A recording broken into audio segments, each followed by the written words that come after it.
Alors, mauvaise nouvelle pour les utilisateurs de Waze, Coyote et TomTom, ils n'afficheront plus les contrôles de police dès le 1er novembre 2021. Les avertisseurs de radar ne seront plus autorisés à afficher certains contrôles de la police à partir du 1er novembre. Cette interdiction fait suite à un décret passé au journal officiel en avril 2021.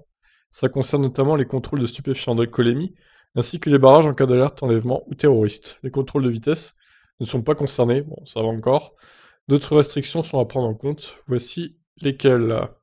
Si vous avez un abonnement à Coyote via une application ou un boîtier, c'est pour une simple et bonne raison, vous avertir d'un événement sur votre trajet. Il peut s'agir d'un accident, d'un bouchon, de travaux ou d'une autre difficulté de circulation. L'abonnement permet également d'être averti des contrôles de police. Il s'agit notamment d'alerte d'un contrôle de vitesse.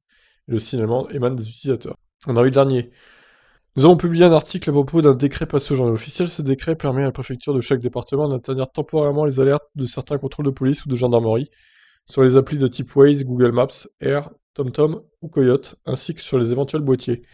La mise en application de ce décret est toujours prévue le 1er novembre. Il y a toutefois certaines règles à ce décret. D'abord, il y a une limite aux alertes qui sont concernées. Seuls les contrôles d'alcoolémie et de stupéfiants peuvent disparaître.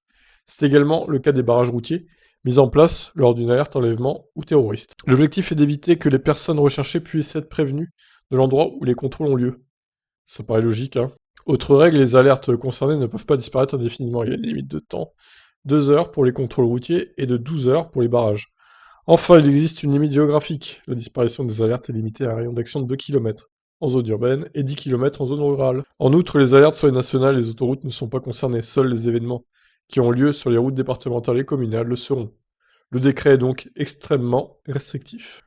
D'accord, bon bah c'est bon à savoir, hein, tout ça, si vous êtes utilisateur de ces applis. Moi, c'est pas le cas, perso, mais je peux comprendre que certains les utilisent. Voilà pour ça. Je vous laisse, bye bye.